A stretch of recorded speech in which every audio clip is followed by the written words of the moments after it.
So thank you all for joining. My name is Alex Shaffer, and I'm joined by Dr. Trey Malone. We are assistant professors and extension economists at MSU in the Department of Agriculture, Food, and Resource Economics. Dr. Malone works on food marketing and supply chain issues. He has won multiple research awards and has published dozens of academic articles in leading peer-reviewed journals. His work has been featured in popular press outlets, including the Washington Post, Vice, Popular Science, NPR, and New York Magazine. And you can connect with him if you'd like to on Twitter at Dr. Trey Malone, all one word. My name is Alex Shaffer. I am also an assistant professor in AFRI, working on food and agricultural policy issues. I've also done some work on the economics of infectious disease. I am also on Twitter, but not nearly as active as Trey. So if you're going to choose one of us to follow, holy cow, please follow Trey instead of me. So I guess the point of this is, if you are like Trey and I, you are being inundated with new information about the coronavirus, about policies to try to prevent the spread of coronavirus on like a minute-by-minute basis. And so sometimes that leads, I think, to a lot of fear, a lot of uncertainty. Trey and I have been talking about these things between ourselves, trying to figure out how do we filter through all of this information, how do we evaluate kind of the importance of these things for U.S. food and agriculture, and specifically Michigan.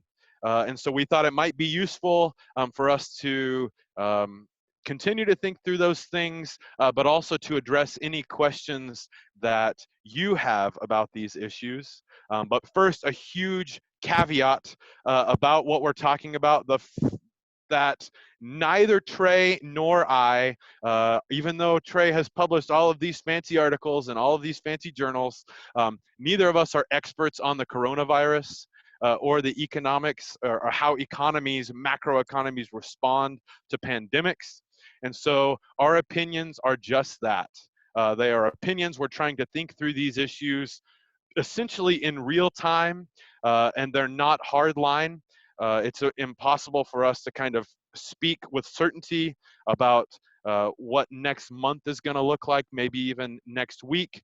But we're hoping that through our conversation we can provide some insights into what's going on, how do we think about these issues in the current moment, and as the situation continues to develop, I think our opinions will be subject to change. So we've got some questions prepared from the MSU Communications Office that they wanted us to talk through. So we will address those as we are talking through those issues. You can use the Q&A button at the bottom to type in your questions in real time, and we will try to address those at all. Trey, do you have anything to add to any of those things? Well, I mean, I think you hit the highlights. That a lot of this has been mostly you and me just calling each other, and every time some new piece of information hits, we're thinking, wow, what does this look like for international trade? What does this look like for planning decisions? What about the specialty crop guys? What about beef cows? What about dairy cows? And so as that was happening, I think we both kind of came to this conclusion that it might be helpful to kind of hash it out in conversation. I know that a lot of other kind of extension groups have put out similar concepts, but they usually structure these as webinars. I don't really want this to be a webinar, and I think Shaffer and I are both kind of looking to more just talk, and hopefully you find that interesting.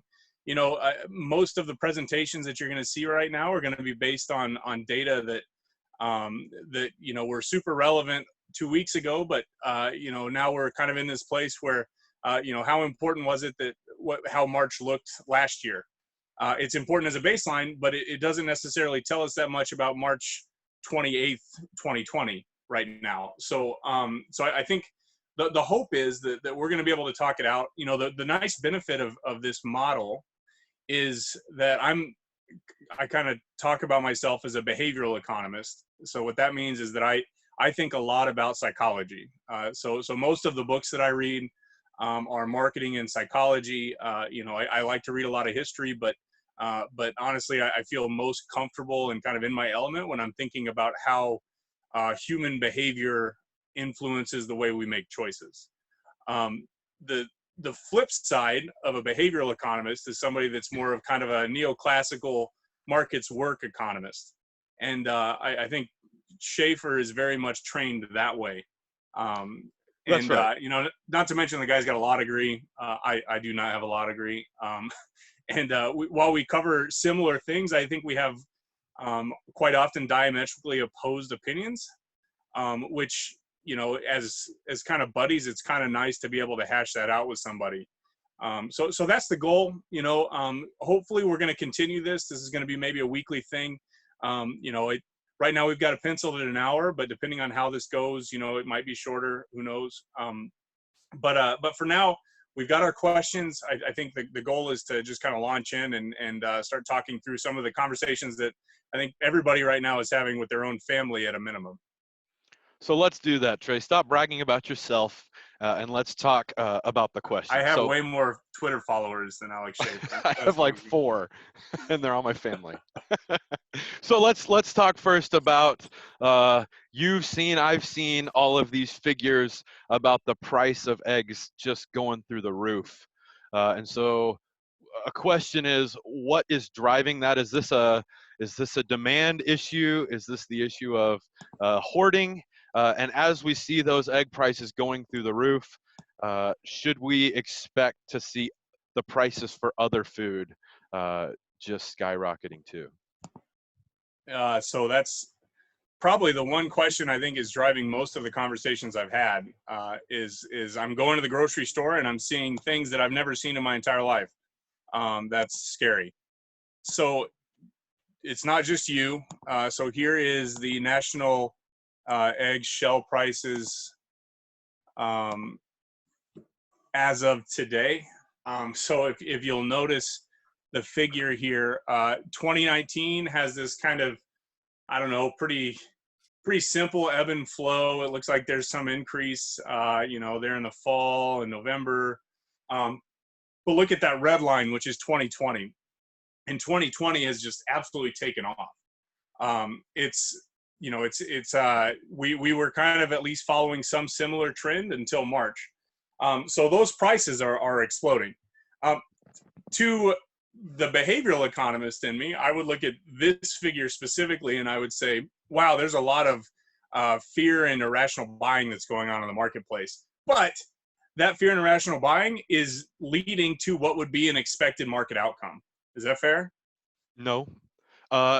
In the sense that if you look at what these prices are, these are spot delivery prices. So these are non-contracted prices, right? And I think one of the important issues here is, as you hint, these things are related to demand. We've seen a surge in demand, but the important part of this, I think, is the shift in demand towards food at grocery stores, away from home. So even though, or yes, I think we are consuming or purchasing more than we have in the past, obviously, but I think the main driver of this thing is the shift in terms of where this purchasing is happening.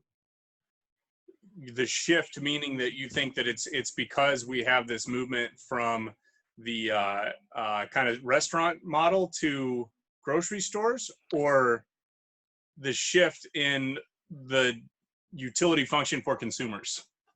2 shifts. So you're right. The one is the shift away from some types of purchases to more staple foods, and at grocery stores where we don't have or the short run infrastructure wasn't prepared for the surge in demand at these grocery stores. And second, the fact that we are making purchases today for a longer period of time than we typically would. Yeah, but if the average American is consuming like 280 eggs a year, I have this sneaking suspicion that this signal has nothing to do with us all of a sudden eating more eggs per year. I think it has more to do with people being afraid that they might not be able to find eggs next week, and so they think they might as well stock up now. So Trey, let's talk. Yes, that's what I was hinting at, is that we're making this this decision for purchases today, which are going to be consumed over a longer period of time than our typical purchasing patterns. So let's talk about that, which some people have been called panic buying, others have called hoarding.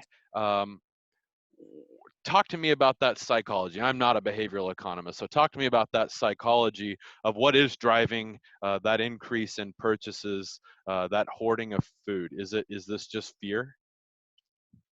Well, I think there is clearly a lot of fear going on, but if you want to go to something that I think most of us are at least familiar with, I think most people have heard of something called Maslow's hierarchy of needs, or a lot of people have. And the concept is that, as we move up into this kind of pyramid of needs, back in the day, when we were cave dwellers or whatever, we were looking for some type of sense of, stability, safety. We were trying to address our own physiological needs. If you go back and look at kind of the foundation of agriculture, arguably part of it was because they were looking for some type of stable food source that it wasn't necessary to hunt and gather anymore, where you could actually grow your own food and address a standard physiological need. As we moved on through history, I think food has taken this different approach, where people are buying organic, they're buying gluten-free, they're buying non-GMO, they're buying these attributes of the foods and items that it's not necessarily about the physiological need of being safe in your food source. It has more to do with the attributes of what the food actually is. I don't think any of us have really been in a world lately, at least in the United States, where we had to wonder about how many calories we could get for our dollar. So as we move into this world where there is, I think, this massive amount of uncertainty that's going on in terms of what's happening, depending on what news you're reading, I think you hear different recounts of, what's going to happen, what the models say about the epidemiology of COVID-19. People are now starting to realize, I have no idea where my food comes from. I haven't really thought about what my supply chain is.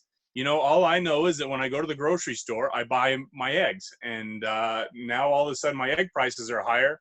Holy cow, there must be something going on behind the curtain.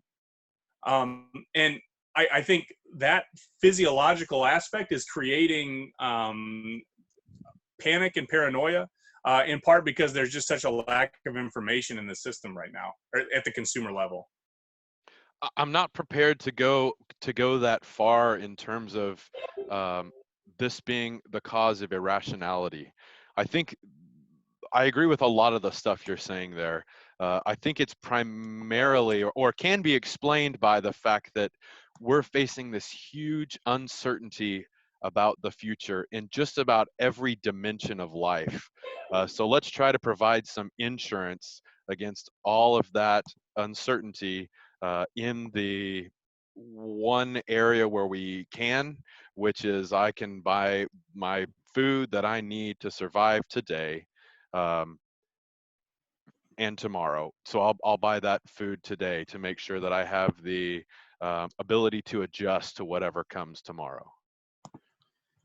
I mean, that's fair. I think this fear thing steps up a little bit further. Here's some data I want to put up really quick from IRI, which is a really strong scanner data source where we can actually see what people are eating and buying at grocery stores. So panic buying is something that I think clearly was happening. This is a percent change as of March 12th to the 20th of 2019 versus 2020. And if you'll notice, the last few days from March 12th to the 20th, there was this 50% increase in the amount of sales at a grocery store. In the last few days, though, that percent change has tapered off a little bit. It's been cut in half, actually. So while there has still been this like kind of massive increase in the total amount of sales, at least in terms of the growth in that change, we're seeing kind of a slowdown. Also, there has been this explosion in the amount of hand sanitizer that people are purchasing. So people are buying 3 times as much hand sanitizer as they were before. We'll talk about this, I bet, here in a little bit, but there has been this incredible ramping up of the capacity for producing hand sanitizer in the United States that I think a lot of us would have never anticipated before this whole thing took off. I will say also, if you're looking at the IRI scanner data, what you're seeing is this is a product out of stock category. So this is the percent of items or locations, I think, at a given time that was out of stock or was not out of stock of any given item. So these are the most out of stock items. Toilet paper is by far and away number one. I think there is an irrational piece there. It's not clear why toilet paper would be such a big mover, but it is. Hand sanitizer is number 2, but like I said, I think that's a short run problem. The only food product on this list, though, is dry beans, which I think is an interesting point. In our food system today, even with this massive paranoia and this shift in consumer demand, there's still only one food product that is, I think, generally the most out of stock in any grocery store. I think that's interesting. Trey, can you go to the slide? I think you have the slide which shows the increase in prices. That IRI increase in prices. I don't. There's a change in prices there, but I don't think I have change in prices for. Okay, IRI. there it is. Here's this. This is IRI. Oh, this is sales growth. So tell me about. We have a question from Ronald Goldie, which asks, who is making the extra money from an increased price? Is it making its way to the producer? It's not clear that it is. So I think that's one thing that, these are long run questions as to how this actually trickles down into the producer system. I think there is at least in my group of friends and family, they're a little frustrated that you're not seeing this play out into beef cattle prices, for example. Just because you've seen this increase in sales growth does not necessarily mean that there has been some massive shift in consumer demand for these products. And just like you have a cattle cycle, just like you have any type of kind of annual production system, especially within this global economy, you have to think about so many more things than just like a couple weeks of panic buying for it to really translate, I think, into into this neoclassical international trade model. What are your thoughts? I didn't really get the international trade model, but I think you were saying that price transmission. So pork. We can think about pork, right? So a lot of the pork in the United States the prices of pork in the United States are largely a function of the prices elsewhere. And so, if all of a sudden you have this kind of belief that the world is going to stop trading internationally the way that I think we historically have, just because you have an increase in domestic demand, that doesn't necessarily mean that you're going to see an increase in total demand. So, for example, with respect to flour, there was an article in Bloomberg that ran just a couple days ago that talks about how Kazakhstan is starting to hoard its flour. And Kazakhstan is actually a very large, I think, importer-exporter of flour. And so that has probably more implications than the fact that U.S. consumers are buying a lot of flour. So talk to me about this. You've shown me some commodities that are going out of stock. You've shown the rapid increase in sales at these grocery stores. You've talked about Kazakhstan hoarding its flour, and yet in your blog, unless your opinions have changed, in your blog you say that you're confident that our food supply chain will be able to keep these items on the shelf. Has your opinion changed on that? Are you still confident? Um, what are your thoughts? Yeah, no, I'm still confident in the U.S. food system. I think a lot of this is largely related to the fact that most Americans, at least, don't think about how international their food system actually is. So I think, like, for example, here in Michigan, consumers have this belief that, well, we grow cherries in Michigan, so that means anytime I go buy cherries, odds are it came from Michigan. Or, oh, we grow a lot of blueberries. So when I go to the grocery store right now, if I was going to buy fresh blueberries, odds are it came from Michigan. Well, odds are that's probably not true. Um, I I think that these supply chains have been built so robustly that at least for the short to medium term, I think we're going to be fine. Um, I there are obviously questions in the long run, especially with respect to how long this is going to last, and how effective the kind of treatment mechanisms have been from a policy perspective at containing the virus.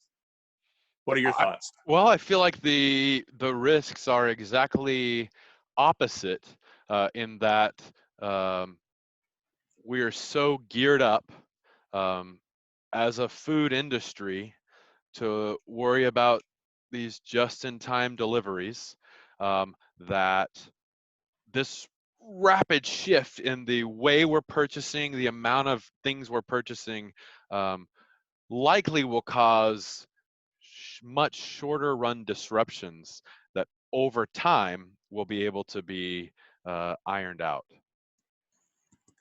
I mean that's probably a fair point. That we're going to see, and we are seeing stockouts happen more regularly, as this slide kind of points out.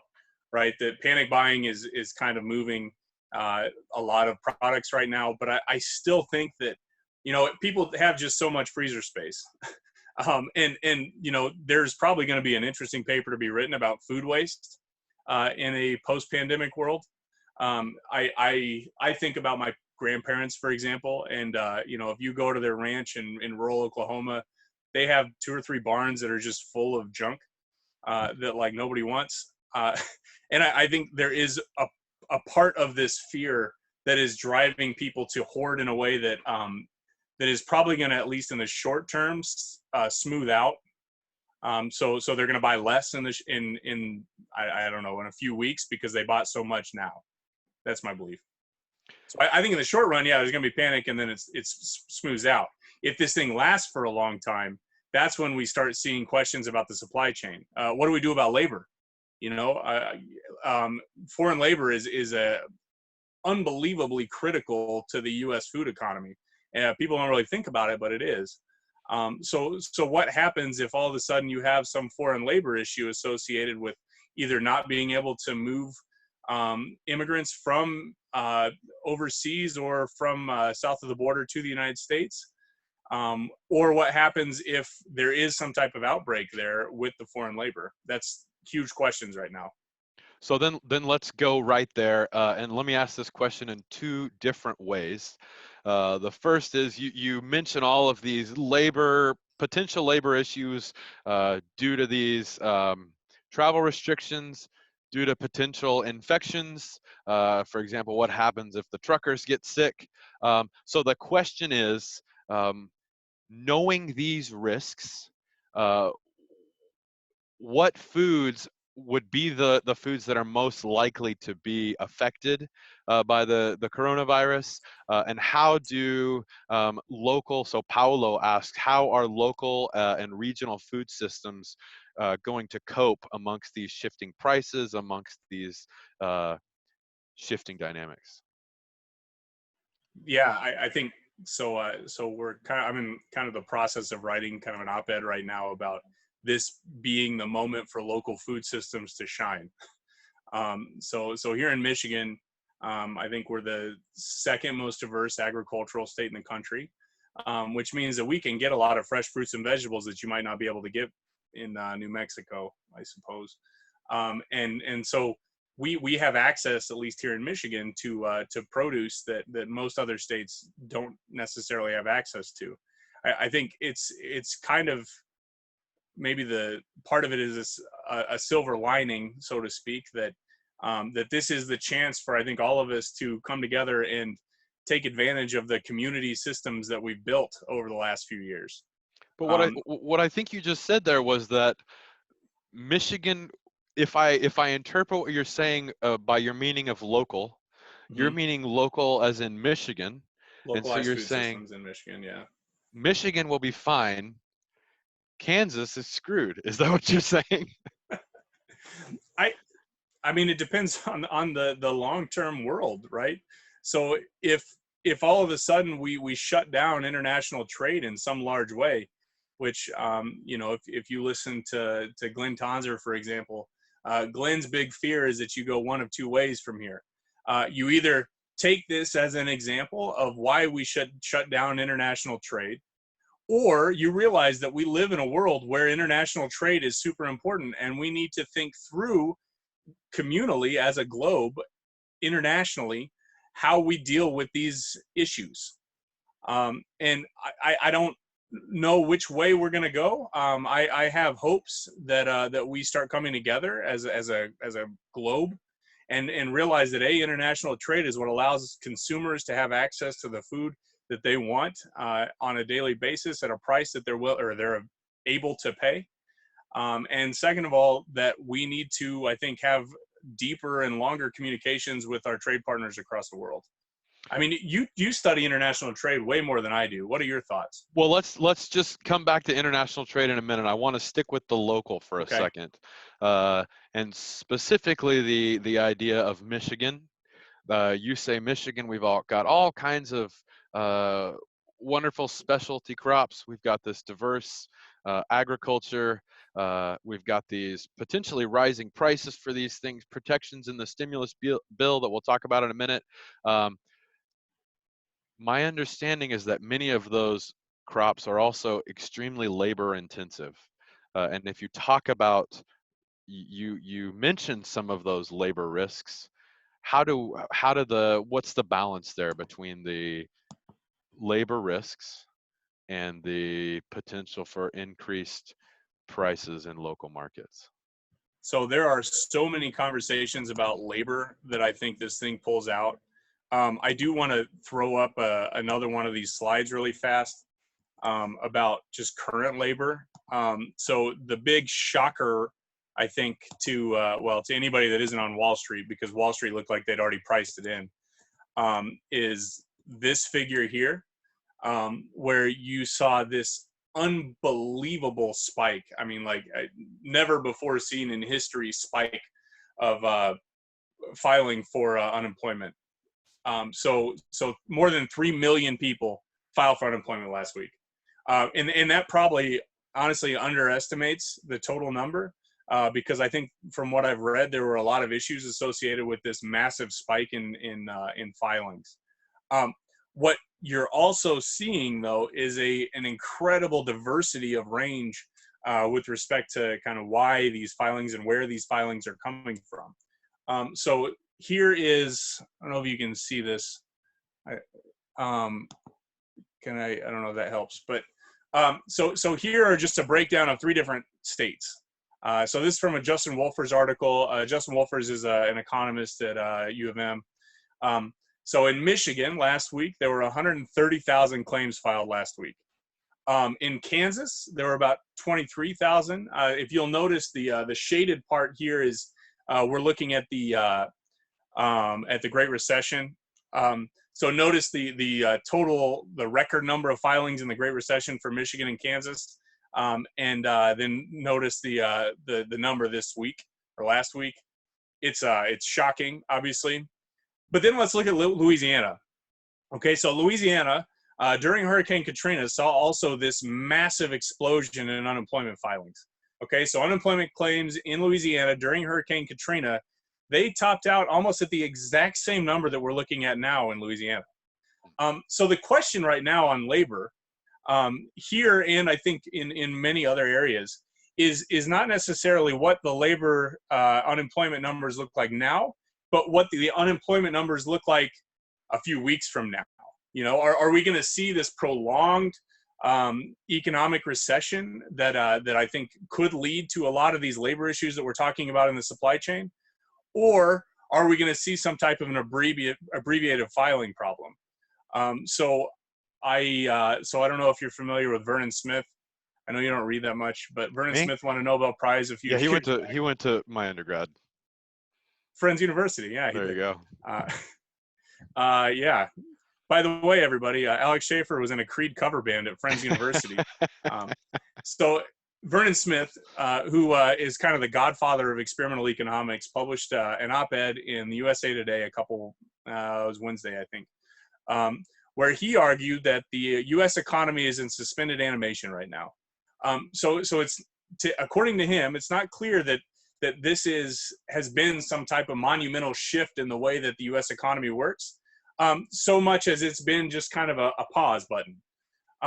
Now, his argument works so long as we don't believe this is going to be this massively long, contracted, coronavirus episode where, I think some people have heard numbers like 12 months, 18 months of some type of pandemic shutdown. Obviously, that's not really, there are going to be some type of structural shifts that happen if we move into a longer game. But at least as of right now, it's not clear to me that that's where we're at yet. That was an impressive answer to a different question than I asked. You're but welcome. Good job. So let me come back to an old point, and then we'll kind of go to those bigger macro questions. So Joshua Nyhart asks, depending on how this pandemic, the length of this pandemic plays out, will the grocery demand flatten or go down year on year because people are stocked up? I don't think it'll go up. So I think he's right to kind of highlight that. I did want to point out one more thing on the local food thing before I move too far. So when we think about local foods, we're not just talking about strawberries. There is obviously local food systems that are all around us. There's something like 8,000 craft breweries in the United States. So I'm actually having it's a Friday beverage from the distillery down the street. And the distillery would be, I think, counted as a local food system. They buy Spartan barley. It's called American Fifth. They're coming up with new ways, I think, to adjust to this model. I'm sure everybody's seen this is my hand sanitizer from American Fifth. So these micro distilleries, after recognizing that there was this gap in demand for hand sanitizer, the state governments, I think, across the country now have legalized the production of hand sanitizer. In terms of total grocery demand, I think we're also seeing this massive heterogeneous demand shift. So it's not everything that's coming off the shelves. Okay, so it's hard to really say that this is something that I think we're all dealing with the same way. I'm going to throw up just a photo from a good friend of mine from Twitter that I think highlights this better than I could. Okay, so everybody's probably seen the photos of grocery stores being empty. I want to show you so he took a photo that this same grocery store, I think a day before, people were taking photos about how crazy it was that all of these groceries were gone. Notice that there's groceries on the shelf. Okay, so it took a minute. These food suppliers have been operating on this kind of standard framework for a long time. We've seen an explosion in demand in the short run, and now we're seeing the shelves stock. So honestly, I think we're going to come back to a normal place in terms of kind of standard grocery demand. Let me have so much freezer space. Let me say that in slightly simpler terms, that I think there are two things we're talking about here. First is this surge in the face of this massive uncertainty, people stocking up on durables, which are the things that things that can be stored, which are the things that you showed were out of stock. In addition to that, due to the restrictions, many people are under these stay-at-home restrictions. There's restrictions on gatherings. We have shifted a lot of the food sources, so much of the food away from home that we were originally experiencing now will be experienced at home and purchased primarily from grocery stores. And so while those restrictions continue, I think we will see a permanent shift in grocery stores sales relative to before the coronavirus. A relevant Hmm. question, I think, is whether that continues after these restrictions are lifted or not. And the answer is, I think, as an economist, you could imagine it going both ways. The first being, we are creatures of habit. We've been locked up here. We've gotten used to eating at home. We may continue to eat at home. A second dimension of that is exactly the opposite. I have been trapped in my basement for the last 2 weeks. I am dying to get out and be amongst people. So you can also imagine, once these restrictions, once the disease risks are lifted, people flock to restaurants in even greater numbers than they were before. And that might be a short run issue, or it could be a permanent shift. So the answer, I think, my answer to Joshua's question is, in the long run, we don't know. It could really go either way. Certainly, the massive surge in purchases of those storables will taper off. But in terms of the broader trends of grocery store purchases, at least for the time being, um, they will continue to be higher than before coronavirus. Afterwards, I don't know. Well, I think, yeah, I think you're exactly right. I mean, so this is what everybody's seeing right now, right? They're seeing the Dow is plummeting and everybody's really scared. And then all of a sudden we've seen this massive 3-day spike in the Dow. And and these like massive shifts and everything else. This is what people are talking about when it comes to, I think, their financials. This to me, I think is more a story of what's going on. So we're just seeing so much volatility. So from a psychology perspective, we all want to feel like we have control of things. Nobody likes to feel out of control. And I think what's going to happen at some level is people are going to like this idea of being more in control of at a minimum, the groceries that they have. The food that they can eat on a regular. I am also very so think about 9/11. So people talk in 9/11 like it was going to shift the way that people flew. And I think that people did change to some extent the way they flew.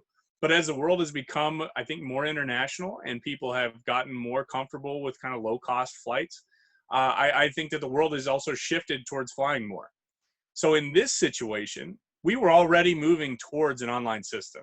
So think about DoorDash. I don't know how many people were using DoorDash 3 years ago, but I can guarantee you that there are more people using DoorDash now. Think about Shipt. So in the winter, I'm not a big Michigan winter guy. It's cold, and they don't really plow the roads very well. So I very often, even before this, was very willing to pay somebody a premium to bring me my groceries. I think that the transaction costs or the switching costs associated with moving from the kind of old school model of grocery shopping in the grocery store are going that shift is going to happen more faster than what it would have without this coronavirus scare. So I think that there is this volatility is going to drive a lot of the fear or a lot of the kind of shifting. That's the switching cost. But I think we're going to get to a place where people are far more comfortable with using online services. Let me ask you about that in a couple of dimensions. The first is, as this shift happens, and as this uncertainty, volatility persists, are you, Trey, or are we, Trey and Alex, I talk about myself in the third person because I'm fancy, are we able to say anything about, let's see, Christine's question, how does this affect growing season? in terms of what people should plant and the timing of the growing season and harvest? Yeah, that's a great question. So I think there are a lot of extension groups that are really working on that right now. This slide that I just tossed up is I literally stole it. I asked Courtney before I stole it, but this is a slide from the Farm Doc webinar that was just hosted this afternoon. So the as you'll see, I was talking about volatility before, and that was in U.S. equities, so the VIX. If you'll notice, crude oil. Look at the volatility in crude oil, or look at wheat, look at hogs, look at cattle. I mean, everything is just so volatile in the markets right now that I think even the most seasoned traders are going a little crazy. So how does this affect planning decisions? I don't think you can come down very strong in almost any direction right now. So I think the best thing to do in this moment in time is I know it's a stupid thing to say, but don't panic too much and really try to plug into these resources that have been, I think, following these marketplaces for a very long period of time. So not only are we talking about doing this kind of more broad scale, conversation about ag and food markets, but like I said, Farm Doc is doing 2 days a week. They're hosting conversations about this. Agmanager.info, which is the K-State program, they also are hosting similar things. Yesterday, Brian Brigham presented. I think next week is Glenn Tonzer. Glenn will be more on the livestock side. Brigham was, I think, on the macro side yesterday. But there are tons of resources out there who are keeping their ears to the ground, because I think one of the big fears right now is that we're very limited on our data. It's helpful to know as a baseline what was happening last month, but it doesn't tell you that much about the modern world. So I don't know. It's an unfair non-answer to tell you what's a plant, but those are conversations that I think are very much important and are going to have to be decided on an individual basis. Surely we could talk a little bit about the fact that for many of the main commodities, corn, soybeans, we are net exporters of both of those things. And as other countries place restrictions on transportation, that's going to have major impacts on our access to outside markets, which drives down those prices. You think also about the way that the price of oil is connected to the price of corn and soybeans through biofuels. As the price of oil has gone through the floor and we are moving around, traveling much less, that makes the price of ethanol go down too. So for those commodities, depending on the duration of this thing, we can expect prices to go down. Beyond that, I don't have much to say on top of what you already said. I mean, it's kind of weird to think about, because over the last week, I don't know if the dollar's been up or down today, but the dollar's remained, I think, fairly strong. Even though, like, I think here in the United States, we're feeling this pinch. But you have to remember that we do play in this international world. And so, as the dollar goes down, that helps exports. So, it could be that we actually end up in a great place with respect to exports because of the value of the dollar decreasing. But I just don't think that's happening. I think people are looking for some type of safe haven for their money, and the dollar is clearly one of those safe havens. So I think we have to focus a lot of our thought process on international markets to know what really happens to the long-term prices. But Trey, I'm doing a terrible job of segueing from what you're going on. I'm going to change directions again to focus on not the production side of things, but on the food consumption side of things. So we mentioned the shift potentially away from food away from home towards grocery stores. You mentioned the shift away from going to grocery stores to technologies that make it easier to get access in your homes. And so some people have raised questions. So FWU has raised the question, what are the nutritional implications? Will we be eating more or less on average? And will we change potentially the types of foods we're eating? Another person, Paulo again, asks, for the low-income families who are just trying to feed their families, how are we prioritizing fresh fruits and vegetables, or what are the implications of fresh fruits and vegetables versus more processed foods and maybe meat and dairy? So here's some more data for you. This is literally from this morning. The survey of consumers from U of M posted its data on the consumer sentiment in the United States. Notice the nosedive. I don't think that's surprising to anybody, but I do think that it's data to support exactly what we're talking about. That I think there is a lot of fear in consumers right now. I would imagine that it has a lot to do with that fact right there, right? So it's rich people are probably still going to be able to afford the rising egg prices. What about the poorer people? And that's, I think, why we've seen such a step up on fiscal policy. So I don't know if Trump has signed it yet, but I know it passed the House like 30 minutes ago. Yeah, something like that. So it passed the House, and within that program, I think there was an expansion of WIC and food stamps.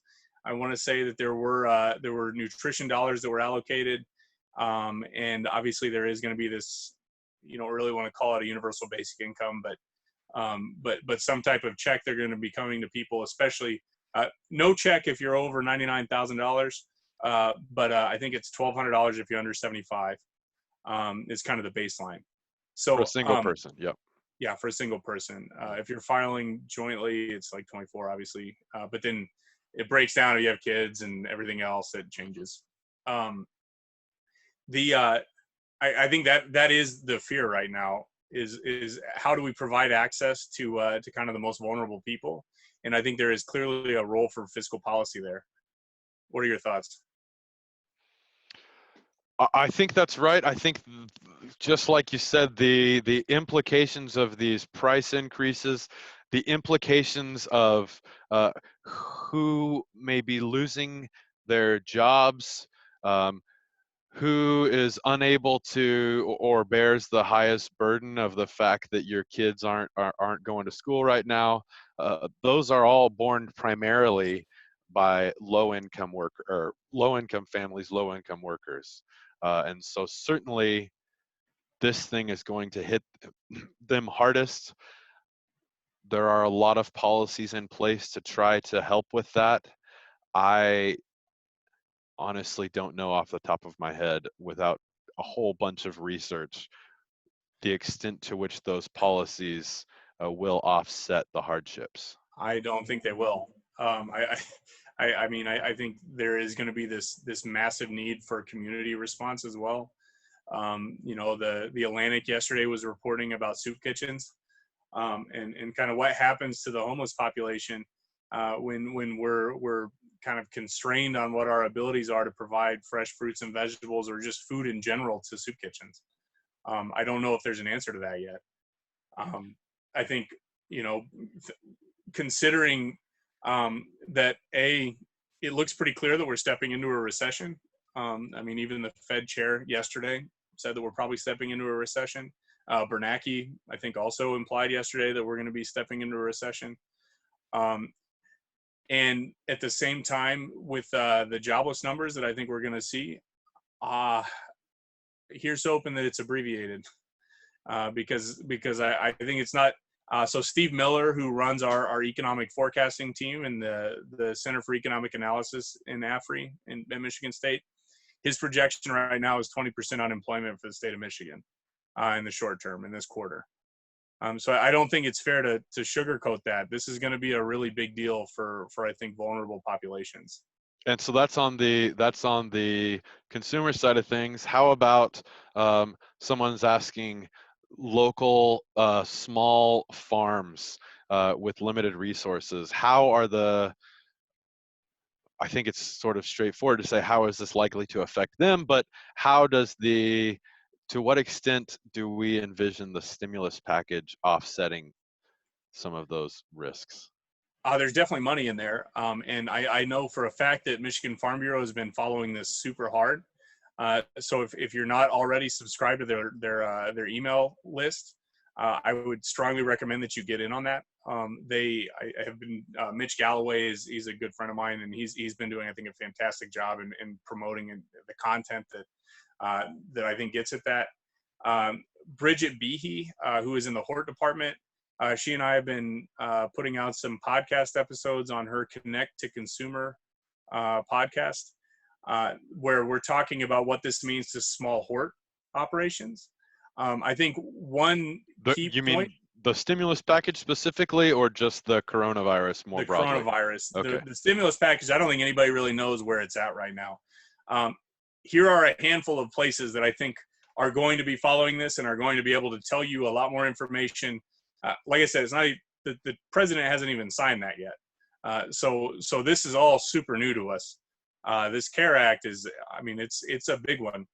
I think we'll also be posting, or at a minimum, if you follow me on Twitter, Jenny Splitter at Forbes just published an article last night late about what this means for small businesses and small farms.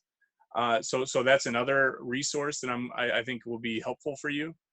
But in the short run, I think if you are if a small farm relying on selling direct to consumer and you haven't put forward some type of online presence, I think you really need to get on that. And I'm very willing, and I know that Bridget's super willing, and there are a lot of us that are willing to help you put together the resources and your online presence.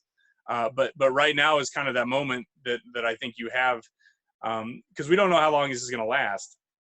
So this is your chance to get out there and get in front of your consumers in a different way. I agree with that. I do think, yeah, so there are these huge risks. I do think we are able to say something at least about the specifics of the stimulus package, and that they do have that $9.5 billion emergency fund targeting fruit and vegetables, cattle, dairy, and other producers. So there is at least some protection coming, or some dimension of protection coming. The extent to which it offsets is for someone who is not me and apparently not Trey. So we got a few minutes left. We'll see if we can if we've got any more big questions that come in. Let me just ask, I guess, sort of I don't know, an answer about, you've presented some really, I think, bad news potentially in terms of it looks like we are going to go into a recession. We do see price volatility. We do see prices going crazy. We see unemployment surging. Is there a bright side? Can you envision some potentially longer term positive effects for the food and agricultural industry from this? Well, I mean, from a consumer perspective, if there was ever a moment that your buyers or your consumers, your end consumers, are very interested in how you're doing your stuff, now is that moment. And for the producers out there who actually, I think, are already engaging online with their consumer base, I think we've seen people take advantage of that. Down the street from Lansing, there's a town called Langsburg with a farm called Peacock Road Family Farm. And every day they've been putting out these video lectures for the kids in the area, or for anybody that wants to watch on Facebook, how they grow things. So they have this kind of nice conversation with a farmer, and then they talk about, at kind of an elementary level, what's going on at their farm. They're developing relationships that aren't going to just go away when this ends. So I think the opportunities here to come up with kind of new media ways to connect with your consumers has the potential to have a long run upside. So the stuff that I have up right now, like I said, agmanager.info, farm.daily, I would imagine most people know about that stuff. I'd also like to point out the Farm to Market podcast that, so for any beef cow folks out there, Daryl Peel is the one that's kind of behind that podcast. Daryl has obviously been engaged in beef cattle production in Oklahoma for a long time. So for small farms that are engaged in beef cattle production, I would say that's a strong resource. He's probably got other ideas as well, but I really think this is the chance. What's the Tracy Lawrence song where you find out where your friends are? Fast car. No, That's that's Tracy not Chapman. Tracy Lawrence. That's Tracy Chapman. God, you're terrible Sorry. at country music.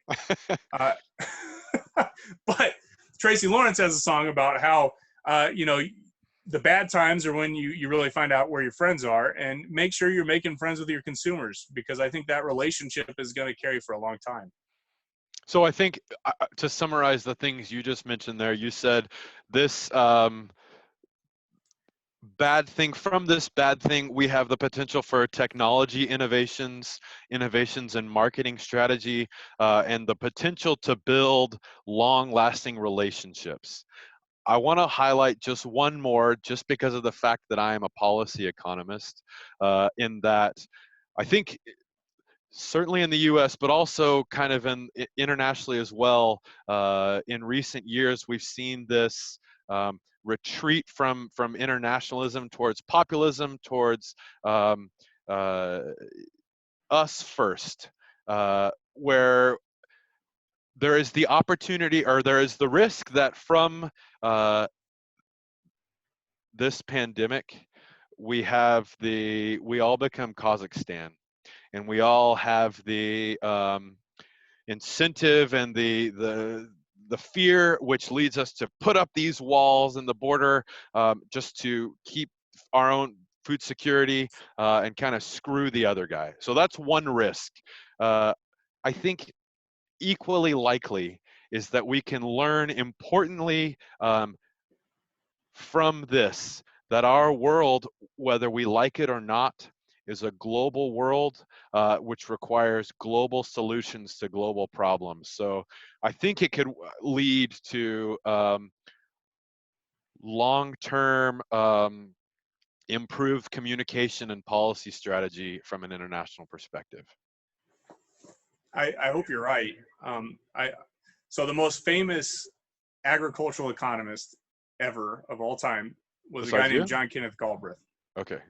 So Galbraith was in the 20th century this like standard economist who kind of moved into this kind of post-Keynesian, neo-Keynesian model. I just wanted to point out, like, one of his most famous books, and he had a TV show, was called The Age of Uncertainty. Okay, so this is 1977, and they were already talking about uncertainty. The world where Alan Greenspan was working. So his book was The Age of Turbulence. Okay, so we've all lived in these worlds of uncertainty and turbulence, like for a long time, and it's not clear to me that that's going to slow down.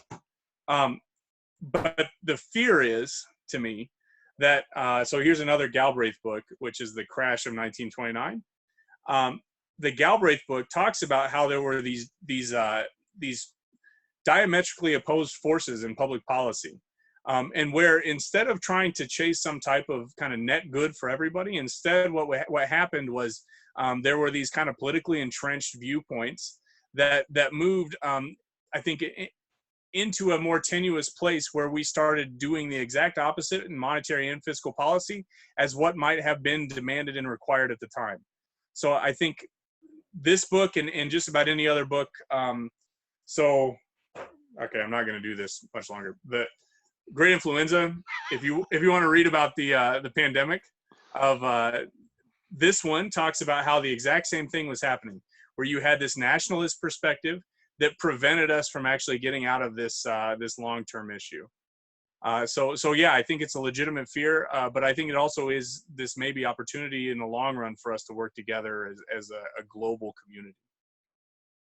Great. Well, I think we are at our hour limit. I found this illuminating, so I hope the attendees did it well.